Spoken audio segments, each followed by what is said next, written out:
기상청은 이번 8월 초에 이렇게 많은 비가 집중되는 게 이례적이라고 합니다. 한 달 동안 올 비의 양이 하루 만에 내렸다라고 보시면 되는데요. 그만큼 평소 배수나 치수 관리가 중요할 것 같습니다. 이번 비 피해로 인해서 각 지자체에서는 어떻게 대응을 했고 앞으로를 대비해서 어떠한 대비책들이 좀 필요할지. 기후위기에 대해서는 각 지방정부마다 이 정책을 수립을 하도록 하고 있습니다. 아직까지 우리 경북도와 시군 단위에서는 구체적인 계획 수립은 조금은 부족한 상황입니다.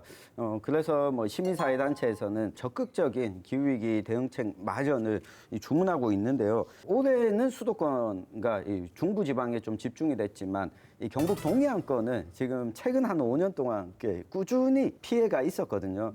때문에 그 일시적으로 폭우가 내렸을 때 물을 빼낼 수 있는 배수 펌프라든가 이런 준비들은 좀 하고 있고요. 다만 우리 경북 북부 지역에 이번에 비 피해가 보면 낙석이나 농경지 침수 등이 있는데 여기에 대해서는 사실 구체적인 대비책이 조금은 부족한 상황입니다. 우리 지역 실정에 맞게끔 좀 대응 매뉴얼 마련이 앞으로 좀 시급할 것 같습니다. 네.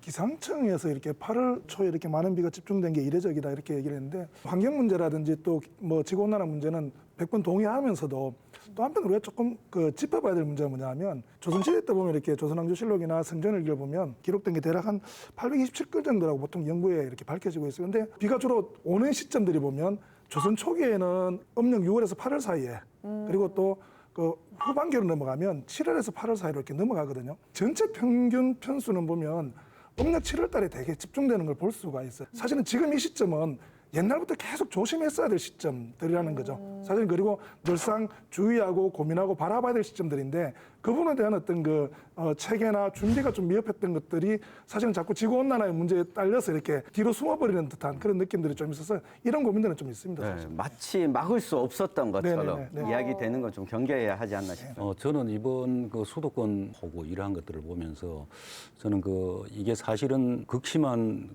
양극화 현상을 보이고 있잖아요. 폭우가 내린다든지 혹한이 온다든지 기후 위기를 대응하는 방법이 이산화탄소 발생을 줄이는 것뿐만이 아니라 네. 폭우 폭염에 대한 대비를 해야 되는데 지금 우리가 도시 구조가 굉장히 가밀되고 가집돼 있지 않습니까? 그리고 도시에도 사실은 물의 영역이 있었는데 평상시에 보니까 물이 뭐 반밖에 안 흘러가고 반은 놀더라. 그러니까 그걸 인간들이 침범을 해가지고 개발을 해버렸죠. 그럼 이게 폭염이 앞으로 기후위기 시대에 내렸을 때 물이 갈 데가 없습니다. 그래서 저는 기후위기 시대를 준비할 때 도시구조를 거기에 맞게 재편을 할 필요가 있다. 이렇게 생각하고 있습니다. 특히 우리 지역 같은 경우 기후위기에 중요한 피해 당사자 계층이 있습니다. 바로 농민들입니다.